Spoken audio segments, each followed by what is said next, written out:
Announcements. If you don't already know, this is the fifth of 6 meetings at this location. So we have one more meeting on Thursday night, and then I'm done with you guys. You got to go out on your own and figure it out. And if you haven't learned by now, take a 2-week vacation and then retire. All right, there is a clinic this Saturday. I've been told one minor bit of information that's different than what I've been saying for the last 4 meetings.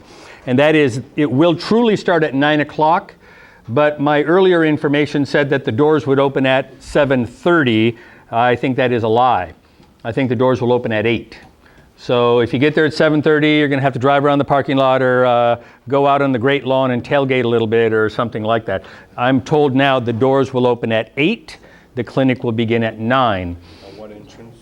I think it's the entrance number 2, gate number 2. On the north side. For those of you that pre-registered in advance, you should have received an email from somebody or other, and I forget who was the source of that, AIA somebody, that had your speed pass. Okay, so make sure you have your speed pass. That'll get you in there in a speedy manner, and you won't have to hang around too much and go through the long line. If you didn't get your speed pass, well, next year sign up earlier. Okay, I don't know what to tell you. Sign up earlier. All right. Also, in an important category, duck. Quack. Thank you.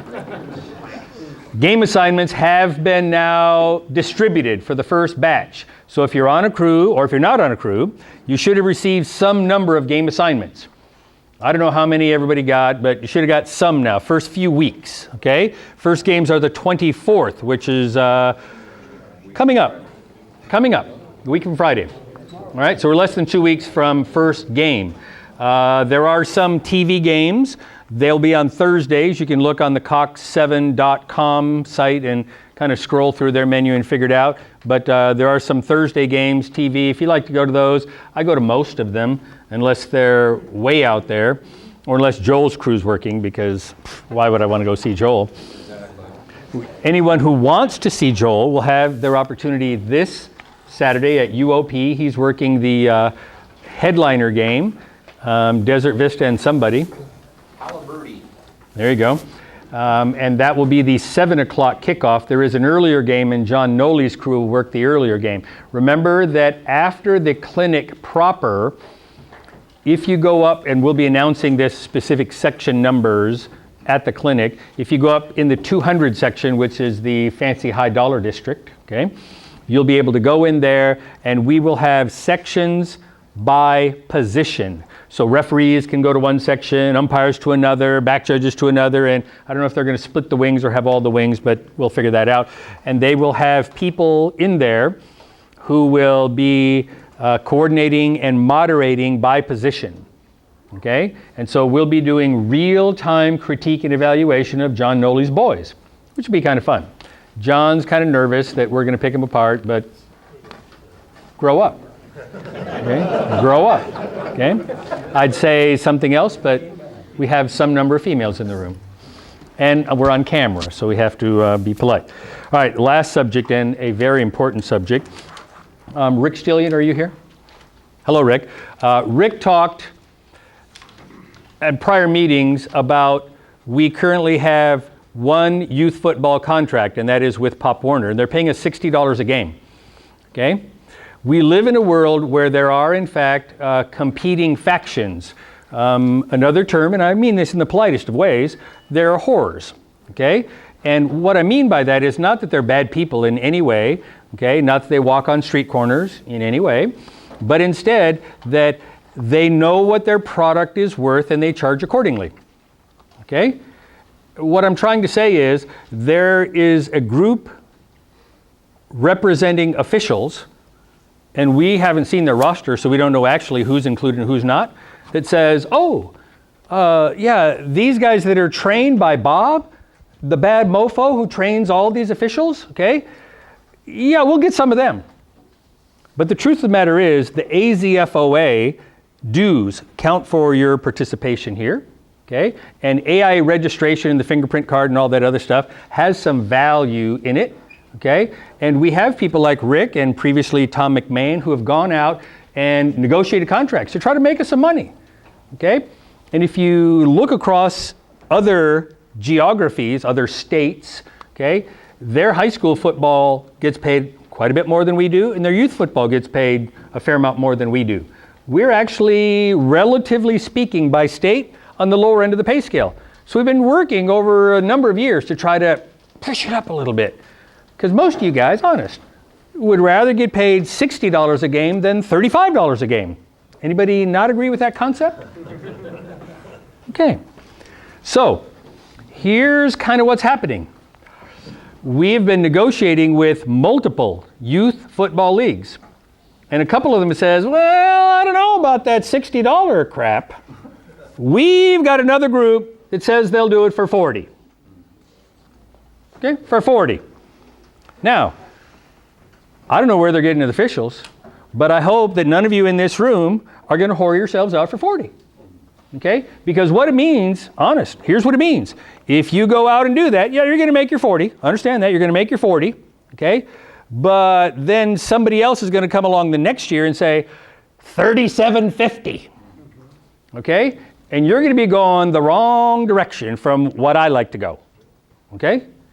I don't know how many of you guys drove here tonight. How many drove? Gas prices going down? Okay. How many of you guys bought uniforms lately? Uniform prices going down? Okay. Why would you want to work for less? Now, here's the business strategy segment of this conversation. Okay? Okay. The business strategy section says, okay, if you work for 60, you're going to be happy, you're going to be toeing the line, you're going to be supporting the AZFOA, and you're going to be helping your fellow officials, just like back in the day when Jim Brown kept getting tackled for the Cleveland Browns. How many guys today do you think go into their $1 million paychecks and say, Jim Brown, we appreciate all the work you did, here you go, here's some of my money. Okay? Somewhere down the road, there's going to be officials after I retire, like next year. Okay? And they're going to be saying, we certainly appreciate what you guys did for us to set it up and get it all the way up to 60. For all you guys working at 40 or agreeing to work for 40 for another league, they're not going to be so happy. I'm not going to be so happy. And the AZFOA has said this, if you mark on your thing that you're not available and you go work another league that's paying less for somebody else, they reserve the right to suspend your membership for the balance of this year and to keep you from signing up next year. Now, what we hope in the business strategy side, back to the business strategy side, okay? Business strategy side says this. We hope that what's going to happen is this group that says, oh yeah, we'll get all the officials you need. We'll get Ed Hockley, because he's not working, he's not under contract right now, okay? He's available, okay? We got some badass folks to come out there and work these games for you, okay? We hope that what will occur is that about the second week, third week, the pool of available bodies dries up. And the league will come to us and say, hey, you know that $60 price ain't so bad. We need bodies. We got kids, and now we got the dads out there trying to referee, and you know what it's like. They can't even pull the chains, let alone do the balls, let alone try to call the game. So we think if the pool of officials dries up, and you stand behind the group that's trying to get you $60 a game, and don't go whore yourself out for 40, that they'll come crying and say, yeah, that 60 price, where do we sign? 60. That's the business strategy side. Now, maybe they'll get some junior high kids. Maybe they'll get, I don't know, maybe Ed Hockley will be available and work. I don't know. Okay, maybe they'll get people and do the games. But what I think is even if they get people to do the games, they won't be as good as me. Okay? They won't be as good as Joe Seawald. They won't be as good as the product that we're providing and putting out on the field. Okay? So, we're independent contractors. I understand all that. You can work wherever you want to work. Okay? And if you want to go work for 40, more power to you. Okay? But please understand that the people behind the scenes from classes like this, people you elected to the board, are putting in a lot of effort to try to get you 60. And if you say, yeah, but man, I can go over here and work for 40. Okay? You're whoring yourself out. Any questions on that? Anybody want to work for 40? Raise your hand if you want to work for 40. Okay. You want to work for 40? I saw your picture on Facebook today, and that didn't look like a $40 uniform. Let it go. My question is, why are we not giving the same consideration, to the AIA with respect to fees? I'm not sure I understand exactly what your question is. Why are we not attempting to try to get them to raise the fees for the high school games that we will? Okay. I understand the question, and I'm happy to address that. And some people may be upset and report me to Jeannie and Gary, and if it is, it is. Okay? Here's the deal. Okay? The schools... Turn this off first, or? I don't care. I don't care. It's up to you. Okay? It's up to you. The schools will forever cry, budget cuts, we don't have any money. Forever. Forever. Okay? Forever. It will not stop. Okay? Frozen, frozen, frozen, budget cuts, we don't have any money. Okay? We did get a raise this year in 2 different segments. Didn't amount to a tremendous amount of money, but a raise is a raise is a raise. Okay? Here is what the schools, not just the AIA, but the schools, the boards that determine whether or not we get a raise, truly believe. That there will be a reasonable number of officials who say, I'm in it for the kids. And I understand that the pay is low, but these kids need to play football. Back in the day when I was in high school, we played football. And I don't want to boycott. I don't want to do that. And the people who are in the school systems understand that, and they prey upon that. Okay? We know that the officers make a significantly higher amount of money than what we make. Okay? And they have a union contract and they can get paid more. In some schools, the person who sits up there on the microphone gets paid more than the officials. Okay? The answer to your question is the schools feel as though they can control the market and not pay more. And they feel that there would never be an all-out boycott that officials would cave in. We tried that once. Yeah, absolutely.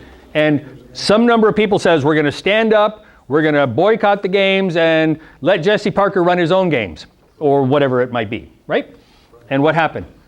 They were going to install the JV and freshman coaches to run the games. Yeah, and a good number of officials says, I'm in it for the kids. I understand it's only, I think it was $35 at the time, okay? $27.50 at the time, we were trying to get 30. Okay, it was a lot less than we're making today. And enough officials says, it's only $27.50, I understand that, but we're in it for the kids.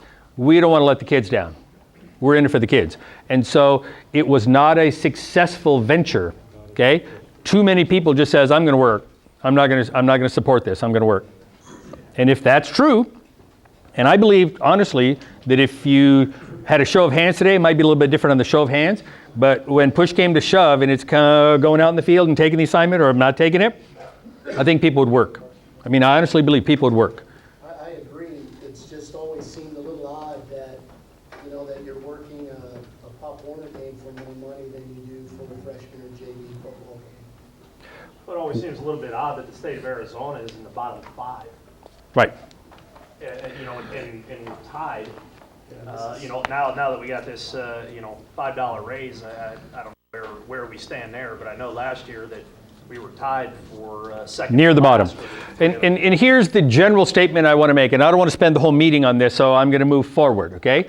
The educational system in Arizona as a whole, not just as it relates to sports officiating, the educational system in Arizona is not one of the strongest, and I'm trying to be polite here, okay? It is not one of the strongest, okay? If you look at their national scores and tests and teachers' pay and all this other stuff, they're not amongst the strongest. And accordingly, it's a bigger problem than what we can solve as officials. And so really, if you want to work high school football, and especially if you have the desire to matriculate, okay, and you have the potential to work at a higher level, you got to go through this pipeline. And I think too many people upstairs know that and understand that they have the hammer. Okay? Happy to address it. I'm glad you got that on video. I think the rest of my assignments will be in Aho. But that's okay. Okay, we're going to move on now, and I'm not trying to ignore anybody else, but I don't want to spend 2 hours on politics. Just yes or no. The Shannon League, is that going to be the same league that Are you turning down assignments or marking yourself not available for AZFO game so you can work that in the fall? But I'm just asking, if there's an opportunity, should I say no?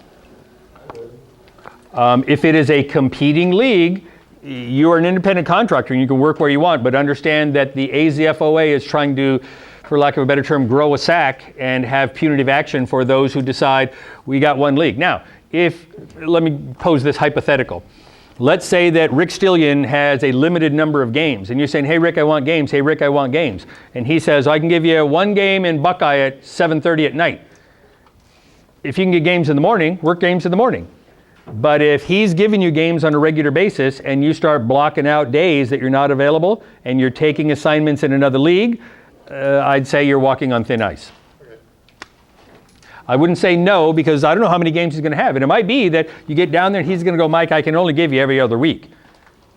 And that's not where I'm coming from. I know a lot of guys that are working in Shannon's league, and if we're going to be strict about this, we should be strict on all the leagues, I think. You should bring that up with the board. Okay, that's not a subject that I'm going to address tonight. Okay. Okay. All right. Any other stuff before we go into our program tonight? Okay. Well, let's. Say one comment. I appreciate the fact that you asked the question because I'm sure it's on a lot of guys' minds. From a business standpoint, it's difficult if I was running a youth league to justify paying almost 50 to 70% more per hour for what you're giving to somebody who's doing a high school game. Because in essence, if you work out the numbers, that's about where you're at.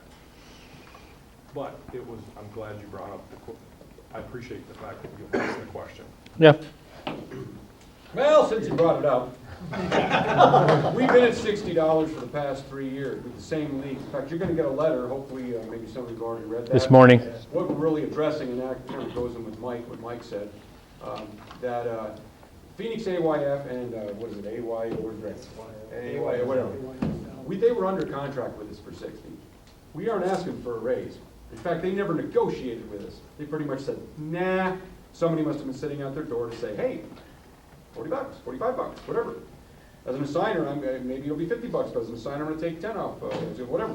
This is what we're going to charge, and they went with that. I'd like to clarify my comment. I have more of an issue with the fact that you get 35 or 42 for a JV game than getting 60 for a youth. And here's what I can share with you on that. And I'm not telling anybody what to do. My goal here is never to twist an arm, okay? But if you're uncomfortable working in any league for the rate of compensation that they're offering, you can not work. And I will tell you on a personal basis, my availability kind of sucks on Thursdays these days. For $35, I got something else to do. Okay? And I'm not saying I don't like JV football. I'm just saying for $35, I'm not available. Okay? If they were to somehow find a way to pay a better rate, then I might reconsider. And all of you should have your own scale that says, I love football and I'll work for free. And honest, when I was starting off, I went out and worked as fourth man or fifth man for free because I wanted to get experience and I was hopefully trying to get better. Never really got that much better. In any event, if you make yourself available, if you're an underclass official, a sub-varsity, then you kind of have to do that. Once you're varsity level, how important are your Thursdays or Wednesdays? If you want to work and you love working, then maybe 35 is okay. If you're saying, I'm very conscious of the dollar signs, okay, and 35 is not a good number for you, you don't have to work JV.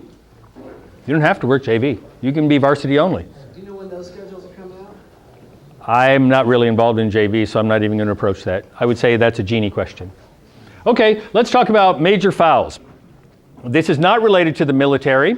Okay, we're just talking about 15-yard and 10-yard, more than 5-yard fouls. We have blocking in the back, which is 10, blocking below the waist, 15, chop blocks, pork chop, sirloin chops, face mask, horse collar. We know that face mask can be, from time to time, a minor foul. Try not to make it that. Roughing, as opposed to rouging. Some of you weren't here when David was here, but that's okay. Personal fouls, unsportsmanlike, sideline interference, and then we got some absolutes. Okay, so that's what we're going to talk about tonight. Ready, set, go. Blocks in the back are the most missed calls.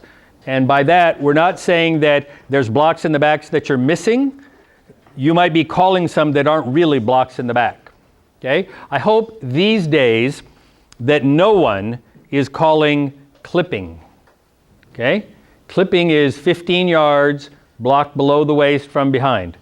Okay? Why not just call block in the back? It's 10 yards, it's a little less painful. If it's really nasty, you can call a personal foul. I don't remember how many years it's been since I called clipping. Okay? If they're blocking in the back and it's on the leg as opposed to on the shirt, you can still be blocking in the back. Okay? You get less argument over there. Was it from behind? Yeah. Above or below the waist? I don't want to argue that. It was from behind. Okay? Let's see here. We're getting better. We'll watch some film. See, this is what we call our frame. It is not out here on this. Okay, this is considered the side. This is considered the side. What we're talking about is taking the belt loops and extending them upward vertically. Okay, and then going across the top. We're not talking about the collar. We're talking about the tops of where the name would be if they had a name, or where this seam would be that separates the shoulder pad area from the back of the shirt. And then we're going down to the waist and going straight up and down here. Okay? See the whole play. We learned about that in holding and in other kinds of things, blocking below the waist. Okay? That if you just look and you see a guy already on somebody's back and you didn't see how he got there, that's not a foul. He may have been legally blocking in the front and then the opponent spun on him. He may have been legally blocking on the side and the guy spun on him. Okay? He may have been legally blocking in front and then he moved around to the back. And as long as he maintains contact there, we're good to go. If he blocks in the front, has separation, and now he spins and then I go get him again in the back, now we got a problem. So if you only see the contact already occurring on the back, not enough. Not enough. You don't know how he got there. Okay, and then we're going to talk about side blocks versus illegal block in the back. So, they've developed this thing now called the triangle. And what I want you to look at is from where the person who's being blocked, the blockee. Okay, this guy's the blockee, this guy's the blocker. 45-degree angle from the blockee, okay? Generally speaking, the blocker should be starting in that zone, in that triangle behind here. If he's in here, he is what we call a suspect. Doesn't mean he's committed a foul, but it means he's in a bad place. And the probability of him committing a foul is higher than it would be if he's out here, in front or on the side of this guy. If he's in this zone, he's a suspect. Okay? He's a suspect. This is our ball carrier. This is our defender trying to get him. This guy's trying to block. And if he's in this triangle, you want to keep a close eye on him because he's in a bad place. And it'll be hard for him to make contact with that guy in a legal manner. Okay? I'm not saying it can't be done, but it's hard. The probability is if you're starting here, unless something weird happens, this is setting up to be a block in the back. Okay? Now this guy is off to the side. Here's our triangle again, going off. Okay?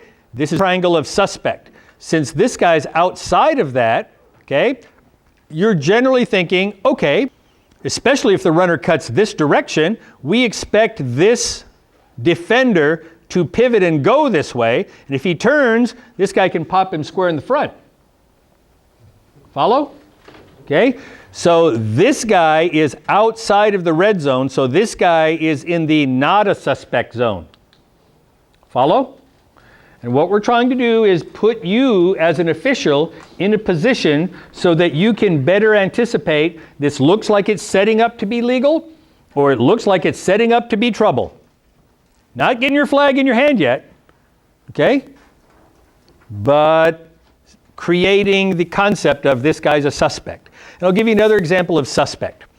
Let's say a play is winding down and there's a couple players here in or near what we'll call the pile. And you see somebody accelerating toward the pile. Okay? If you see that as an official, you want to label this guy a suspect. If he's accelerating toward the pile near the end of the play, he's not necessarily looking to go help pick somebody up. Okay? He's a suspect. Now, he may run over there and say, "Are you okay?" Or, "Do you want to go out for a beer later?" Or something like that. But the truth of the matter is, if somebody's accelerating toward the pile as the play is winding down, he's probably going to go deck somebody. And he, in your mind, becomes a suspect. And so from your peripheral vision, you're looking over here at the pile, the play is winding down, and all of a sudden you see somebody come into your vision. Boom! You need to get off this and get on this player. He's a suspect. Okay? He's a suspect. Follow what I'm saying? So this guy in our category of suspect or not suspect is not a suspect. Okay, here's our free blocking zone for blocking below the waist. Our ball starts here, okay? And we're going to go 4 yards, 3 yards in either direction vertically. Okay? That's our free blocking zone. That's where a block below the waist can legally occur. Okay? If it's outside of that, or if the ball has left that zone, now you're thinking no more blocking below the waist. Now, there's some other requirements. Okay? They have to be on the line and in the box to start. So this guy could not legally be blocked below the waist. Now, if he comes up and he steps into the zone prior to the snap, and he's there when the ball is snapped, then he can get him if he goes immediately at him. But it must be your immediate move. It's not one step back in retreat block and then go down. It's not 1-2 steps over and get the guy over here. Okay? You're allowed to get the guy who's in front of you or one guy either way. If it's more than that, it's not immediate. It's not your first move. You went after him and got him.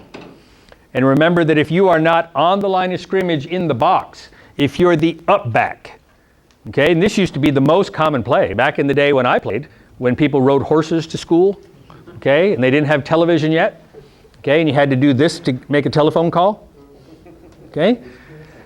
That was what you were told to do. If you're the fullback, okay, you're supposed to go in there and take out somebody's knees. That was your job, okay? Now that's totally illegal. And if you're an up back, you're the front guy going in, you can be the lead block in the hole, but you got to block above the waist. And if you have a guy who goes down, the referee must see that. You're the guy who's going to see that. The referee must see that. Okay? Okay, chop block, they changed the rule last year, and it hasn't really changed a whole lot now. It used to be that if the guy was engaged high and then the guy came low, that was it. But if the guy was engaged low and somebody came high, it was way too confusing, and guys like me never had a shot to figure it out. So now, any of these combinations in any order, throw the flags, 15 yards chop block. High, high, low, low, okay? High, high is okay, pardon me. High, high is okay. Low, low, low, high, low, high, all that doesn't matter, okay? And it used to be that you had to have the delay. Now they've taken the delay out of there, okay? So if you have a center guard combo and one guy goes high and one guy goes low and they just flip the guy like that, okay? That's still a foul. Used to be one guy engaged high and then a delay and then the guy low. No more delay requirement. Illegal, illegal. Whoop. Now we're going. Okay, horse collar has to be grab of the collar on the side or the back, and then subsequently pull the guy down. If another tackler comes in, here we got one guy making the grab on the collar, but this guy is the second defender coming in to actually take him down. Okay, that's not a foul. And in your estimation, in your judgment, you may have plays where how much did this guy do? Was he the primary guy pulling him down and this guy was just nearby and had a little touch on him? Or was this guy the primary guy and this guy not so much? He's just holding on but not pulling down. Okay? Because it would be legal for one guy to grab on the collar and hold that collar, don't let go, slow him down so my teammate can come in and deck him. That's okay. The other part of the rule change for horse collar is the rule talked about you had to have these two actions, okay, grabbing the collar and pulling him down to the ground, and they had to be against the runner, right? Well, what if during the course of the time that you're pulling him down, he fumbles? By the time he went to the ground, he was no longer the runner. And some states interpreted that as no foul. And if you think about it, that might be advantageous for me as a defender to grab the guy by the collar and pull him down really hard and hope he fumbles. Because if he fumbles, then I got a shot at the ball, number one, and it's no foul on me. So they went in and cleaned up the language that if he fumbles, okay, and then he's pulled to the ground, he doesn't have to be the runner when he hits the ground. If he started as the runner and fumbled during the course of that action, it still qualifies as horse collar. Some other states interpreted it this way, that if the play occurred near the sideline, okay, and he grabbed the collar inbounds, pulled him down, drug him out of bounds, and he went down out of bounds, that he wasn't the runner over there either. That he crossed that line and the play's over, and so he's just a player. Okay? They cleaned that up too. So if the play starts inbounds and goes out of bounds, it's still horse collar. Okay? So they've tried to make it simpler. That's the goal of the change in the language. So Bob, the action, because it started on the runner, but you can still tug and toe and pull and whatever you want to on a loose ball. So if I'm going, just not to get, because the way you're saying that, so two of us are going to a ball. Starting premise is ball is loose. Ball is loose, and then I grab and I yank him straight back and his head whiplashes and he never gets up. That's, you see where legal. I'm going with that, where somebody says that would be a horse collar, and I'd say, no, that's a tug and toe. And Right. Has to be against the runner. Okay. If the ball is loose and you're making a bona fide attempt for the ball, you can push, pull, and hold and do those kinds of things. You can't personal foul, okay? You can't slug them, okay? But you could do things that might otherwise be a foul, like hold and push, okay? Except the fact that you're getting him out of the way for your teammate to get the ball. As long as you're making a bona fide attempt for the ball yourself. If you're doing all of that thing to clear a path for your teammate to get the ball, then it's trouble. Okay? You can do it as long as you are going for the ball, Mr. Huddleston. And the spot of the penalty is where he actually pulls him down. The spot of the penalty, yes, because it's not a foul until you have both ingredients. And so let's say I grab him on the 20, and he's running for touchdown. He's going in, okay? Grab him on the 20, and he's a horse. He drags me to the 12 before I finally get him down, okay? The foul's at the 12. Not where I first grabbed him at the 20, but where I completed it, because it's not a foul until you get both parts. And so the second part occurred at the 12. That's where the foul is. Yes, yes, if it goes out of bounds, and let's use this example. Grab him at the 20, he goes out of bounds at the 15, and I throw him down at the 12. That play ended, and the end of the run is the 15. Okay? It's not the 12 there because he was out of bounds. Once he goes out of bounds, you've established your spot, even though that's not the spot where he went down. The end of the run is the 15, where the ball went across the line. The same way on the fumble. So the fumble advances 10 yards, your team. End of the related run. End of the related run. Okay, face mask 5 versus 15. I think that one's 15. Okay, I'm not sure if he even still has a head in there. I think his nose is coming out the ear hole now. Okay? Remember that they have made the rule change this year regarding the helmet coming off. If the helmet comes off and there is not a foul against a defender that caused the helmet to come off, that player must go out for one play. In our experimental rule last year in Arizona, we allowed teams to spend a timeout to buy him back. The rule change that is now federation-wide, no more experimental, is no buyback. If he goes out of the game because his helmet came off, then he will be out for one play, just like any other injury. Okay? If you determine that his helmet came off as a result of a foul by the opponent, grabbed his face mask and ripped his helmet off, then he is allowed to stay, but you still need to send that player over during penalty administration to be checked out. If you are done with penalty administration, you will not hold up the game to allow them to continue checking him out. If he hasn't been completely checked out by the time you administer the penalty, play on, and he can come back at his first opportunity. Okay? You do not hold up the game for him to be checked out to come back for free. Follow that? Joel? We waive that if it's the last play or the last play of the game or going into overtime, is that correct? End of a half, end of regulation play. Right. Yes. First and third quarter, no. Correct. Okay? And the thought process there is simple, okay? That if they have an entire half or the full 3 minutes of vacancy of play between the end of regulation and overtime, they would have had sufficient time to check him out. Okay? Everybody good with that? Now, if the foul of face mask is against the runner, okay, I want you to think that it should be 15. Because even if I don't turn his head sideways or pull it back, I may have hampered his ability to run down the field and get away and score by a sufficient margin that my teammates got a shot at him. Okay? I personally think that if it's against the runner, you're leaning towards the 15 right off the bat. And remember that it must be a grasp. If you put your hand up in an attempt to tackle and it slides off and no fingers go this way, if it slides off, that's no foul. The verb used in this is grasping. Grasping. So you must have some type of closure around some helmet opening. It need not be the mask, could be the ear hole, could be the part here, could be the back of the helmet, and this year they've included the strap on the mouthpiece. Okay? If the mouthpiece is not attached, okay, it's just the quarterback kind where he puts it in here and then he puts it in his mouth, there's no strap. If he reaches in here and grabs his mouthpiece and there's no strap, that's legal.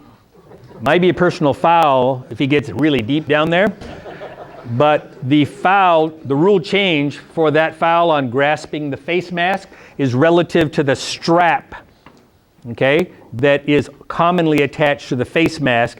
That other end is on the mouthpiece. Follow that? That one's 15.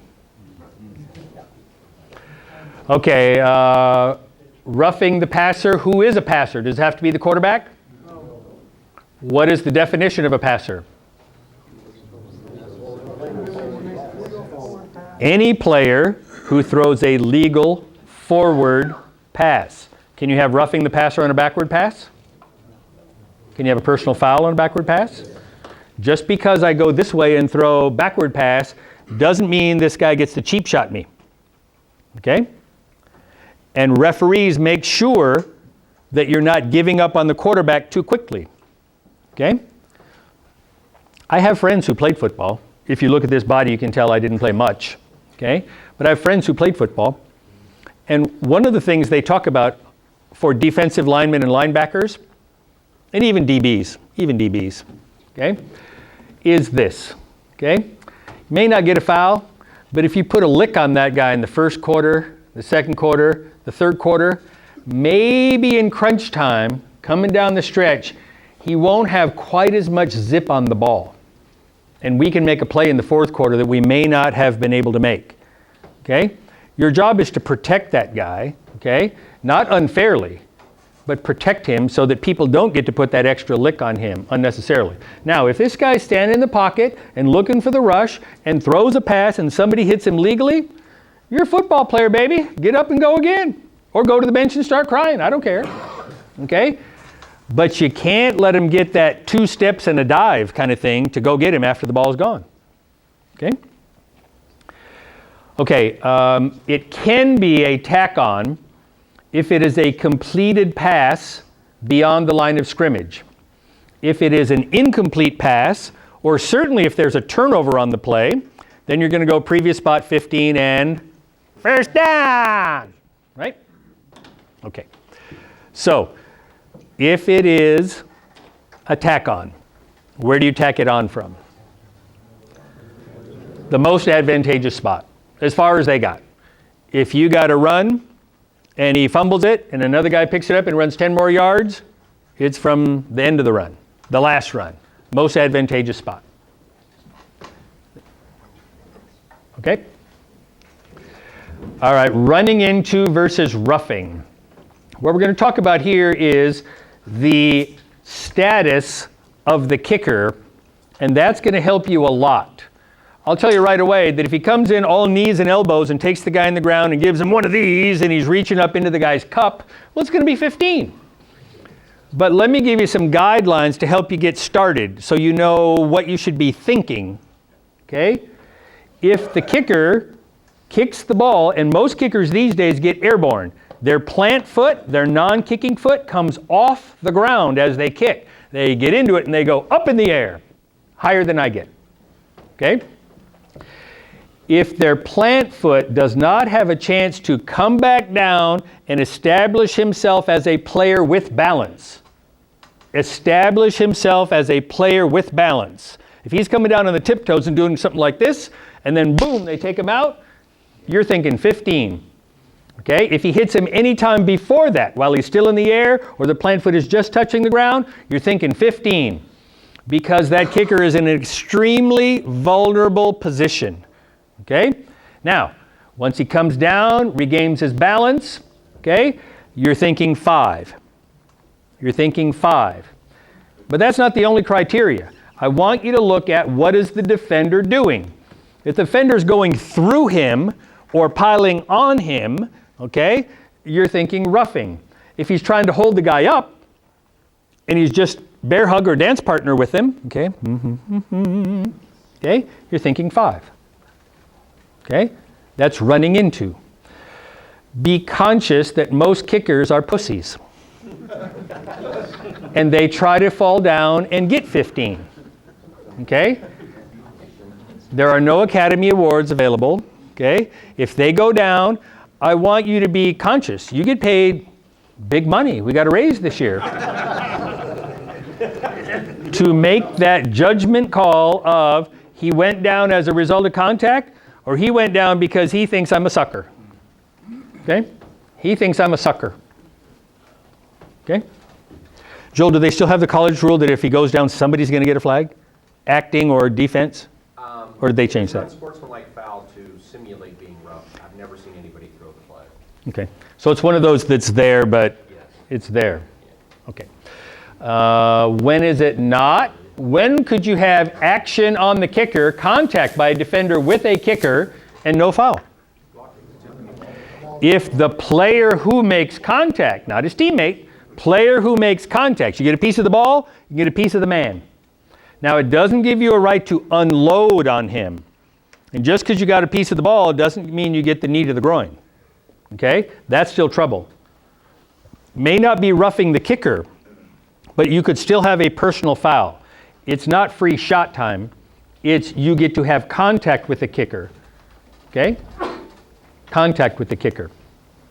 And maybe, yeah, you're laid out and the way you landed on him knocked him down and maybe even hurt him and he goes out of the game. But if you got a piece of the ball, latitude to the defender. Okay? Now, if you're coming in giving him the business, okay, different. You're blocked into it. Blocked into him. Okay, we have the play where the up back sees this guy coming, and as soon as he gets airborne, I block him and toss him over into the kicker. How many people got a foul? Anybody? If you're blocked into the kicker, it's the responsibility of the blocker to not block him in that direction. Okay? No foul. Okay, roughing the snapper. I'll premise this section by saying that one of my friends used to be an NFL long snapper, okay? And he loves this foul. And he thinks it should be every play and thrown every play. Not just considered, but thrown every play. And the truth of the matter is, the center is a player. And in normal scrimmage play, non-kicking formations, he should have his head up and be ready to block or be blocked, okay? Now, we can always have a personal foul. We understand that. You can't give him a knee to the helmet or give him the forearm shiver or whatever, okay? Legal blocking is what I'm talking about, okay? But the center snapper is a player. Normal, same as the guard and tackle, in a standard scrimmage alignment. When you get into scrimmage kick formation, the center has protection, okay? The snapper has protection. The protections. Some snappers are good enough that they can have their head up and be looking forward and still long snap like that. Often, especially at the high school level, okay, they have their eyes facing this way. They're looking back at the kicker or holder, okay? When they have their eyes back at the kicker and holder, they get protection until they bring their head up or otherwise move their feet to participate in the play. He can leave his head down, but if he starts walking over here, I'm not the snapper anymore and you can block me. Now, you still can't give him the shot in the back of the neck, okay? but you're not thinking roughing the snapper anymore. Might be personal foul if I come down on him kind of like that, okay? But in a normal scrimmage kick formation, if the snapper's head is down and looking back between his legs, he gets protection until he rejoins the play. If he stays down like this the whole time, they can go between him, they can brush him, but they can't come through and crash him as long as he stays down. You with me? Okay, but when he snaps, even if he keeps his head, I mean, just brings his head up, he's still down. He's not showing any kind of attempt to be part of the play. He's done his snap and he's just sitting there with his head up, just looking, he's still down. Is he considered still protected because he's pretty much defenseless? He's not trying to participate? If he's stationary and he's not rejoining the play and looking up, okay, I'm going to give him lots of protection. If he's looking up kind of, sort of, he's going to get protection. If he's looking up all the way and there's some delay, now I'm starting to think, you know what's going on, buddy. Get your booty out the way if you don't want to play football. Run for the sidelines. Okay? Question. Scrimmage kick formations, the holder has to have his knees on the ground. I've seen a couple times where the knees are not on the ground. Or would you protect the center now? The answer is yes. Okay? The question from Steve Huddleston is this. Scrimmage kick formation is defined in the rule book as one player in position to kick. He doesn't have to actually kick the ball, but one position in position to kick, and potentially a holder. Okay? And it says the holder has to have his knee on the ground. If they're in a position where the holder is in what I'll call a baseball catcher stance, where he's squatting but his knees are off the ground and a kicker's in position, I'm going to give the snapper protection. Okay? I'm going to give the snapper protection. Everybody okay with that? I agree. Okay. Late hits, think suspect. The players have the responsibility of knowing where the sideline is. And if a guy takes one step out of bounds and it's wham, okay, that's not the runner's fault. And that's not, well, he was close enough. Once he goes out of bounds, he's off limits. And the defenders and the offensive players as well have a responsibility to play within the sidelines. And if they allow themselves to start a block that is on the opposite side or the wrong side of the line, then they suffer the consequences. Oh, but he was close. Okay? Likewise, you can start a block inbounds legally, but if you throw a slam dunk on the end of it or some kind of giving him the business on the way down, it might become a late hit or personal foul after you went out of bounds. Just because you started inbounds doesn't mean you can add a free cheap shot. Okay, player away from the play. The common example I give of this is the punt. Okay? I'm an offensive tackle, and I'm a big old guy. Not very athletic, and they kick the ball, boom, way down there. Okay? And I'm just kind of standing there because I hate running. I'm a big old guy. Okay? And it's third quarter, I'm getting kind of tired, and I'm just kind of standing there, taking up space. I'm not really participating in the play, I'm just standing there. And about over here where Bryce is, some guy starts licking his chops going, oh boy, he doesn't even see me, does he? He doesn't even see me. Here I come. And he gets a head of steam going, and he hits him in the front, above the waist, and he actually sees him coming the last step or two. Okay? If I'm not really participating in the play, I'm well away from the action, you 15 yards every single time.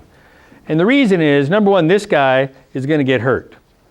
And number two is, if you allow Bryce to come in and get me, all of this guy's teammates are going to be headhunters for Bryce. And they're all going to say, okay, 56 right over here. He's our guy. Everybody pile on 56. Let's get him. And then his teammates say, oh, they're after 56? Well, we're going to go get a couple more of their guys. And now it's not football anymore. Okay? If you police that action, and remember, this is football, not hockey. In hockey, they let them go fight. You can fight in hockey. Okay?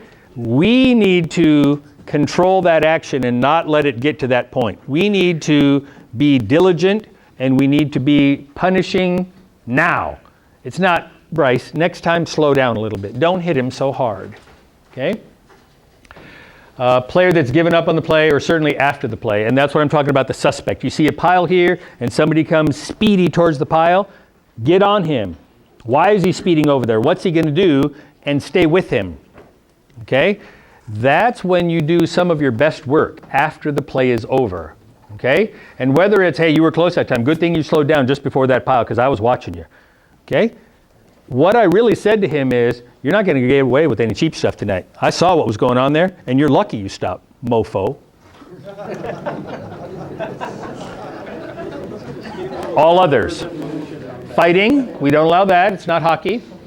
Now, what's our definition of fighting? Somebody talk to me about the rule, the definition. What's fighting? At what point do we say, oh, that's fighting versus that's a personal foul? What's fighting? Hand or foot in a non-football act. If I'm swinging on somebody, whether I hit him or not, I can whiff. That's fighting. I made the attempt. I tried to slug him. Swinging on somebody with a fist or swinging that elbow, okay, or kicking someone or kicking at someone is fighting. Okay? What about that foot stomp and similar to the college game? Okay. The question is about foot stomp. And what we're talking about here is standing around a pile and, oh, nobody's looking, so right there where it hurts him really good. Okay? Arm, elbow, cup, okay? Or on his ankle. Okay? That is not considered fighting, intentional act. That's a personal foul that is flagrant and worthy of ejection. Okay? And I personally have no problem with going over to the bench and saying, I got 79 right here stomping on the guy's foot after the play's over. He's gone. Okay? The only reason I asked is if he's fighting, he's out for the next week, but if it's personal foul, no. Well, personal foul can carry ejection. And if you call it flagrant personal foul with ejection, it's the same as fighting. It's this game plus one more. Okay? Slap to the blocker's head. This is how Deacon Jones made a living. Okay? Okay, defensive end, you give him what they used to call the bell ringer, right? The bell ringer. And it was slap him upside the head until he doesn't know which side I'm supposed to block from. Illegal helmet contact, that can be the launch, that could be spearing, any of those. Unnecessary contact. This doesn't have to be flagrant, okay? But the key word here is it's contact. We saw a film last week, maybe, I don't remember when it was, where there was a particular team that instead of huddling in the middle of the field over there, they huddled at the bench. And it turns out that after a particular kicking play, that their huddle ended up being on the defensive side of the ball. The team box was at the 25 and maybe the ball was at the 15 going out. Something like that. I don't remember the yard lines exactly. Okay? And so the offense is huddling at the 25. The line of scrimmage is the 15 going out. And so the huddle is actually on the defensive side of the ball. Okay? One defensive guy thinks, well, I'm allowed to be over here. And he walks over there and doesn't do anything other than stand near the huddle. And a couple of players are looking at him like, WTF, what are you doing here? You're not on my team, get out of here. Okay? And one of the coaches is going like, hey, what are you doing over here? And he comes over and puts his hand on the opposing player, and he didn't push him down, but he pushed him away. The officials happened to see that. Remember that the coaches, like the officials, are the adults in the equation. You're not supposed to touch opposing players, okay? And especially if you put your hand on him and give him any kind of shove, doesn't have to be severe, any kind of shove, it's personal foul for unnecessary contact. You don't got to push him. You don't got to push him. Now, what would be the proper thing that a coach might do there? You say, hey, get out of our huddle. You can talk to him. Okay? And he might even call the official over, hey, get this guy out of our huddle. And what the official is going to say is, get your huddle over there. He's okay. He's on his side of the ball. He can be there. Now, if the guy's being a jerk or doing something over there like running in the middle of the huddle, well, then get him out of there. But if you're just standing nearby, eavesdropping, don't put your huddle there. But unnecessary contact. The key word here is contact. Some people saw that play and said, well, that's unsportsmanlike. He can't touch an opposing player. When you have contact involved, okay, touching someone else, grabbing, punching, kicking, contact, think personal foul. If it's non-contact, okay, hand gestures, okay, language, okay, stuff like that, then you're thinking unsportsmanlike. Okay? Now, one of the unsportsmanlike, I won't say that. Okay, contacting official, that's always bad news. Okay? Now, understand the difference between incidental contact, he's walking by you, or he's walking by close enough and he gives you a little bit of the shoulder on the way. Okay? Or he's trying to argue something and he's walking you backwards with his chest out. Okay? What I like to do in those circumstances, and I learned this in baseball, okay? And baseball is the only sport, think about this, it's the only sport where the coach or manager can come out onto the playing surface and argue with you. And it's a sinning, okay? You can eject the guy or send him back into the dugout. That's it. It's like, okay, only one strike for the next 3 batters, and then he's out. 1 strike and he's done. They don't have any intermediate penalty, okay? And coaches know that, and so they know they got to do something pretty nasty to get thrown out. Because you're not going to throw him out just because he walked out there, okay? And so if a coach tries to get in your face and walk you backwards, what you do, football, baseball, any sport, turn around and walk away. Because what that does is this, it creates a very clear picture for God and everybody, especially the film, of who's the bad guy here, okay? Because what the standard thing is in baseball is he's going to run around and stand in front of you and plant and try to draw the charge. And then he's going to say, you ran into me! Okay? But the truth of the matter is, everybody can see that you were trying to walk away. I'm trying to get away, and this fool ran over and planted in front of me. Okay? Now, you don't have to run him over if he runs there, but I'd turn around and walk the other way. And he'll get tired of running around, run around. Okay? If that happens in a football game, if he's running into your chest and you're not sure, was that contact or was it not contact, I wouldn't start backing away. Like this, okay? Because then he might continue to walk forward. And then at what point am I walking backwards and at what point is he walking forward and contacting me? I'm going to turn around and walk away. It shows me as trying to get away from a volatile situation. And if he wants after me, his prerogative, but everybody will see that he's coming after me. Same thing if you have 2 guys that could be fighting. What I tell him is, okay, get away, turn around and walk away. And if he's still coming after you, it's obvious to every official that he's coming after you and you're trying to break it up. You're trying to get away from the whole thing. If you're staying in there, whether you're swinging or not, you're leaving it up to somebody else's judgment as to maybe you were fighting. Maybe you were fighting. If you're walking away from it, you can't be fighting. I'm walking away. Okay? So walking away is always a good thing. All right, Hurdle, he's the manager of some baseball team, isn't he? Piling on any player. Unsportsmanlike. Now, these can happen outside of play. They can happen before the game. They can happen during warm-ups. It can happen during halftime. Okay? Language or gestures. You know, it's the mofo. It's giving him the finger. Any of these things. If he's trying to show you up in a bad way, if he's saying your mama wears army shoes, okay? Get ready. Focus attention upon himself. That's the Heisman, that's spiking a ball, something like that. Now, here is one that we normally have some latitude on, okay? We live in a world where many people believe in a superior power. There's somebody upstairs looking out for all of us, okay? You don't have to believe it. It's okay. You don't have to have that personal conviction. But a lot of people do. And a lot of those people play football.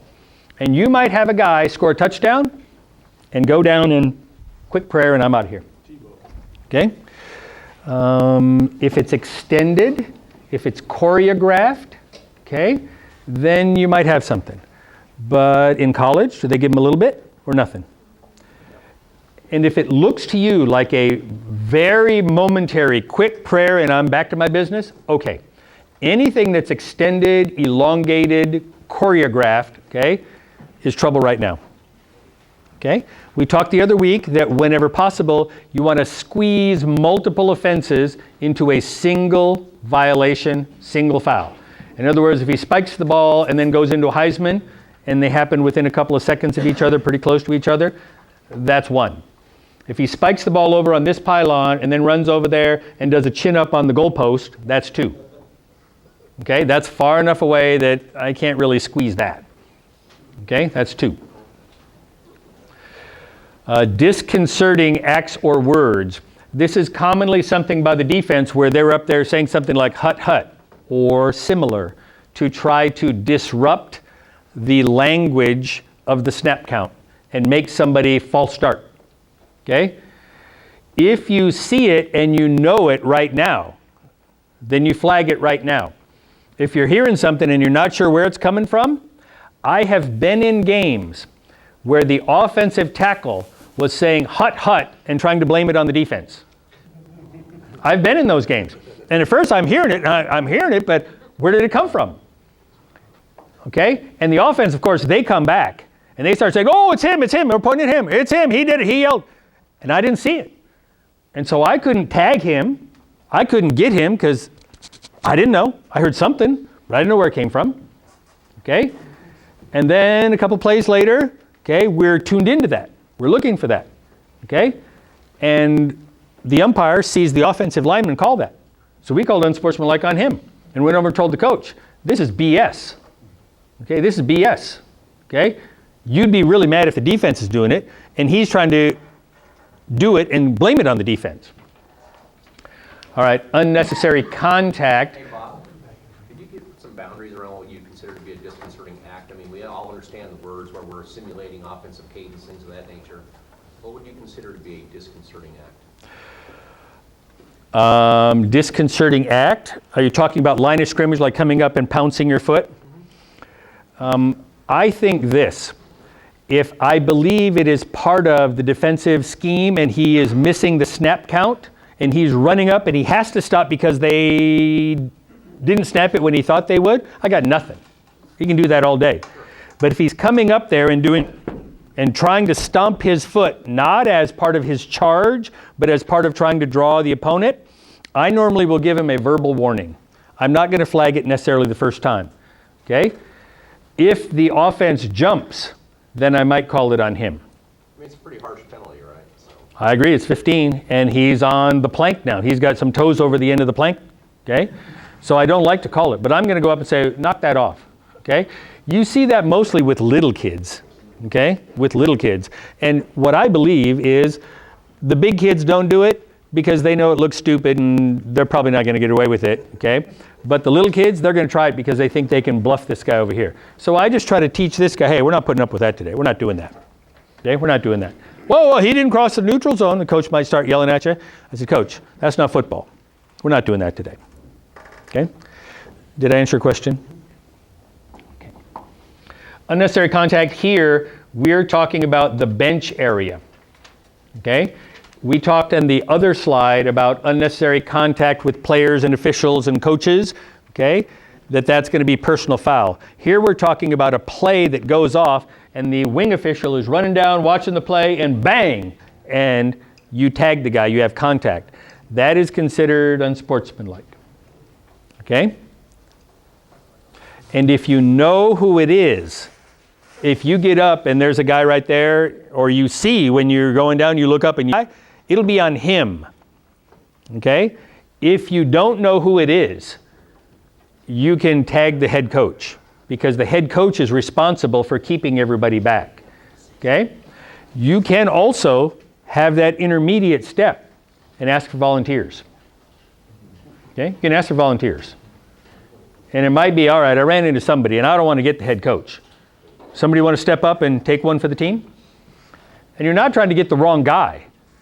But you're allowing the culprit to stand up and take accountability for his action rather than letting the head coach get one.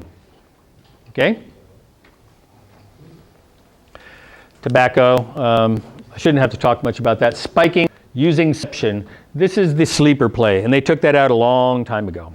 Okay? You can't use substitution or pretended substitution to deceive an opponent. Everybody's got to come within the numbers unless we have the thing where it's in the fast offense and the guy's covered. And like we talked about in the earlier meeting, I'm going to point out, hey, this guy's out here. Somebody get over and cover him. Okay? He was in the play. He ran a route. He came back in. They're going no huddle. Nobody's covering him. He's in normally a legal position, but if nobody covers him, it's trouble. I'm going to point him out to defense. Hey, this guy's back in. He's legal. Come get him. Come line up on him.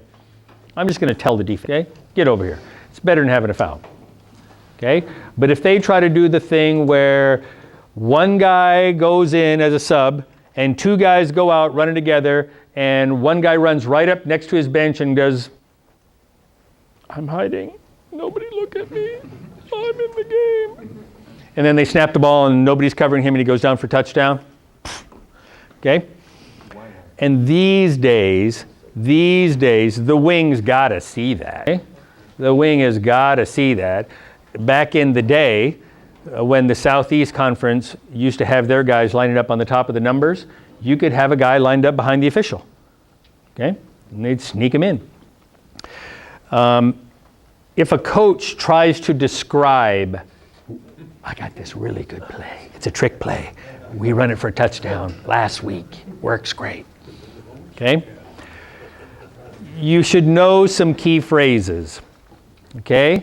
You should be able to recite certain parts of the rule book to him. He says, we're going to take this guy in, and he's going to come out, and he's going to act like, we need one more guy, and then we're going to snap the ball.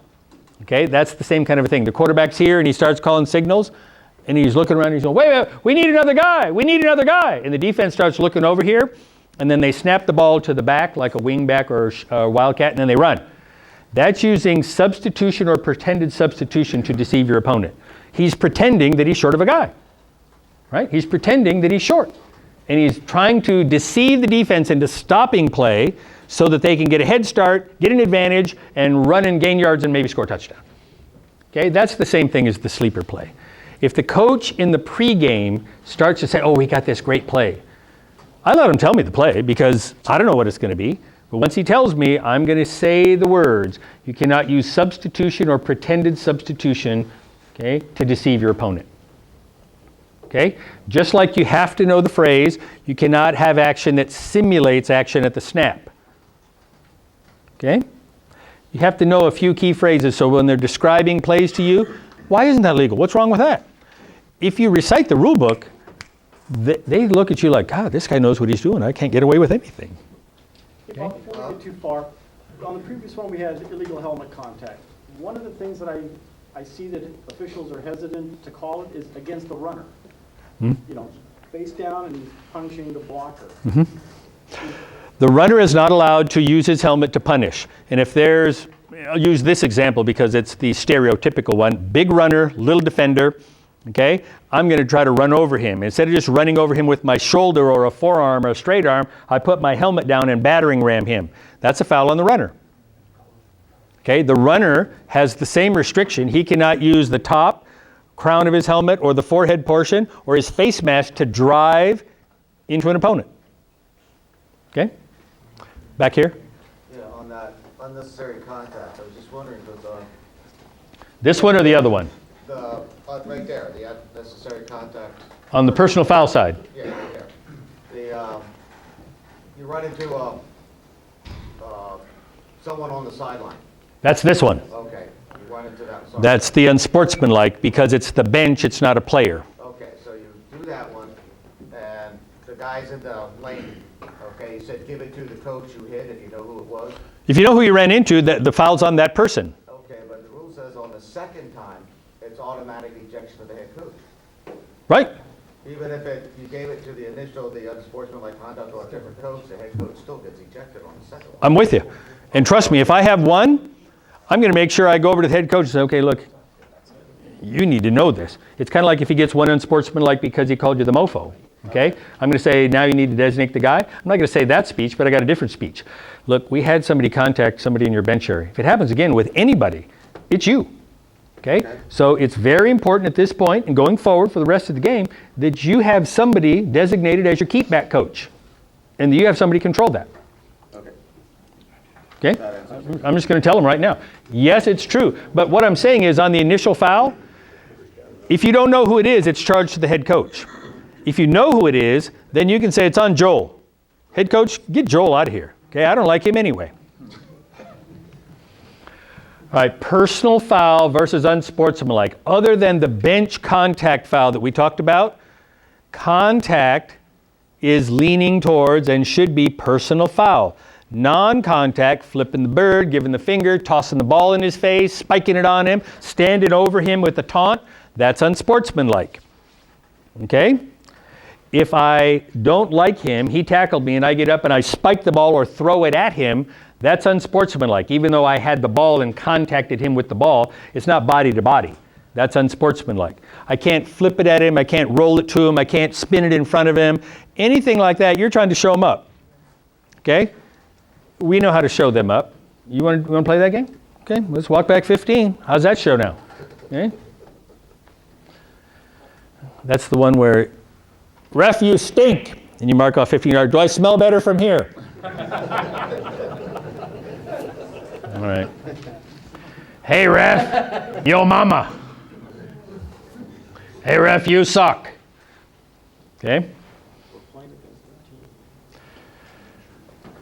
Okay, this is sideline interference rule. Non-player outside the team box, only 3 coaches in the restricted area, and there's levels now. First one's free, and when you have a free one, take advantage of that on both sides. Hey, those guys over there on the white team, they just got one. Good thing we haven't had one over here. Get some mileage out of the one over there. Okay, get some mileage out of the one over there. Second one is 5, third one is 15. Contact during a live ball, we don't go the scale stuff. Contact is right now, go to 15. 2 15-yarders, DQ the head coach. That's here or there. Okay, so here's our box. Sideline. And then we have this 2-yard belt where it's nobody. Then we have the coaching box, 6 feet. Then we have the team. All the players have to be in here. Okay? Coaches have to be in here. Dead ball intervals, they can go out here, they can step out to here. I'm not going to let them go out to there, but they can go about in here, some kind of stuff.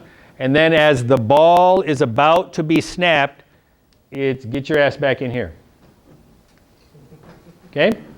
Now, let's talk about peripheral people. Oh, first of all, let's talk about this. Somebody in here, somebody in any of these areas, okay, is not being polite. But they don't have a uniform on, they're not a player, non-player substitute, and they're not an official member of the coaching staff. Okay? Who's responsible for that guy or girl? The head coach. I've had a game where we got somebody yelling, okay, and this one Shannon worked with me, okay? Shannon comes over and goes, Bob, there's some nut over here yelling at me and the chain crew all night long, yelling at the chain crew that they got bad spots and yelling at me. I don't know who the guy is. And I go over there, and it's John Allen, who happened to be we were at Mountain Ridge and Deer Valley, and he's the AD at Deer Valley. And I knew him because he used to be the head coach at Phoenix College. He was the football coach, not an AD. And I go, Coach Allen, what are you doing? He's going, I'm the AD, I can be here. I'm going, okay, no problem. And I go over to, it was Sven Christensen at the time. I go, Coach, this guy's in your box. You're responsible for him. And he goes, well, he's my boss. I said, well, right now he's not. Okay? He's in your box. And you have full control of him, including you can get him out of the box. And he goes, I can throw him out? And I'm going, yeah, he's in your box. You're responsible for everybody in the box. And that's the rule. The head coach is responsible for anybody in that box and whatever they do. So if you got somebody, I don't care if he's the principal, I don't care if he's the priest, if he's in the box, he is responsible to the head coach. And the head coach can say, hey, knock it off. Now, you're not going to have problems with the priest, okay? But you might have a guy like John Allen.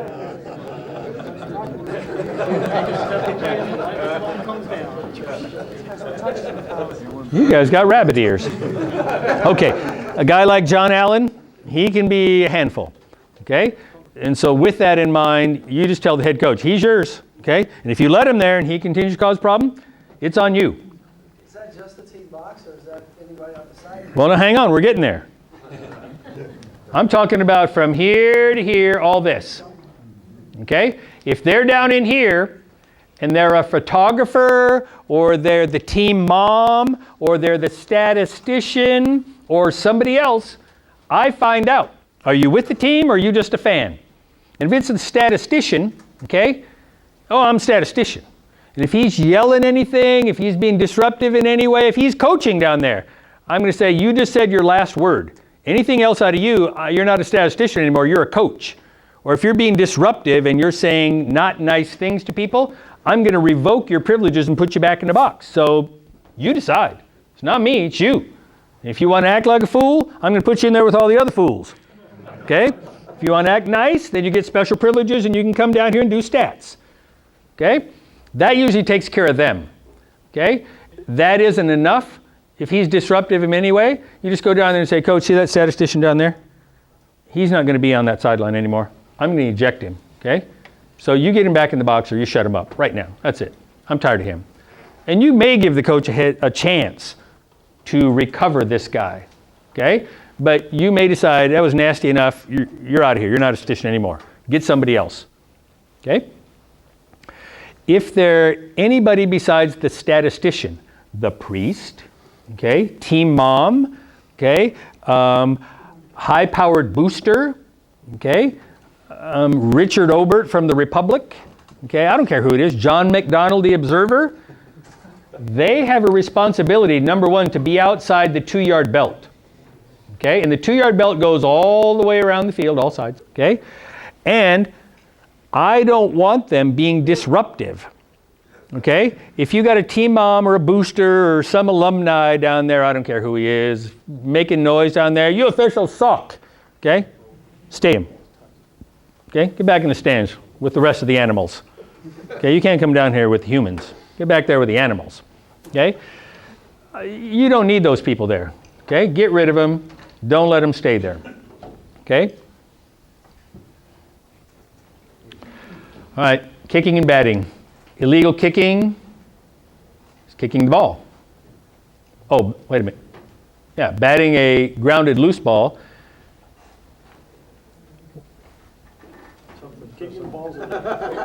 I'm confused by this slide. Okay, team A may bat a backward pass forward. Okay, that's illegal. I don't know what this means. Kicking the ball. Okay, then it should say kicking the loose ball or something. But kicking the ball in and of itself is, you need a little more information there. Okay, legal, he may bat the ball near R's end zone, bat it back to the field of play. Remember that in our league, the goal line is a plane.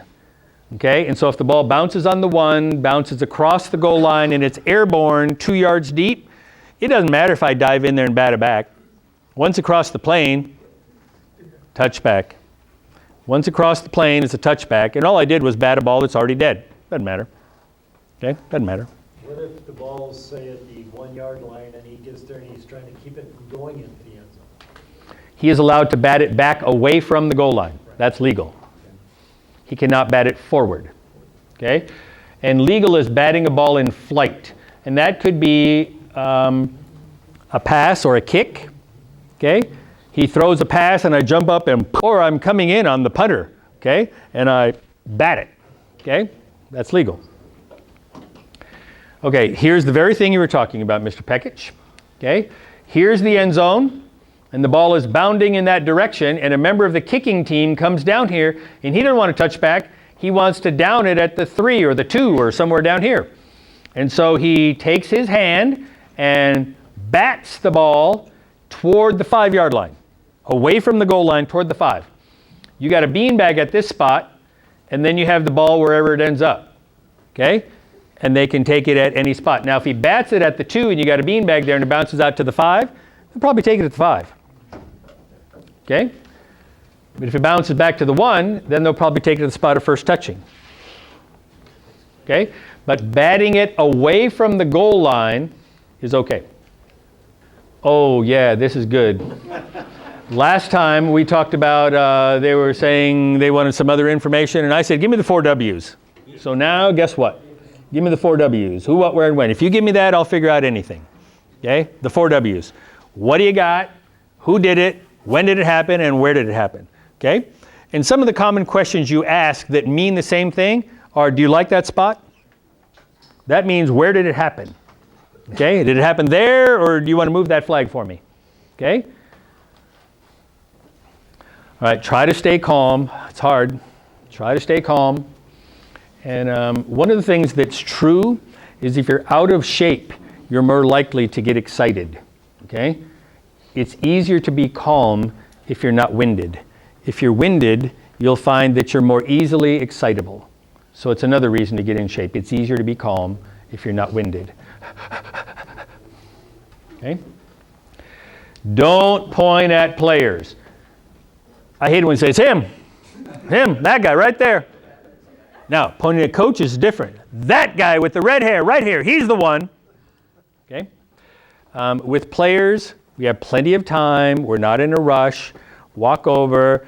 I try to do this copy thing. First of all, have you ever watched a game where the referee winds the clock and his offhand, I'm going to wind left-handed, his offhand is the T-Rex dinosaur.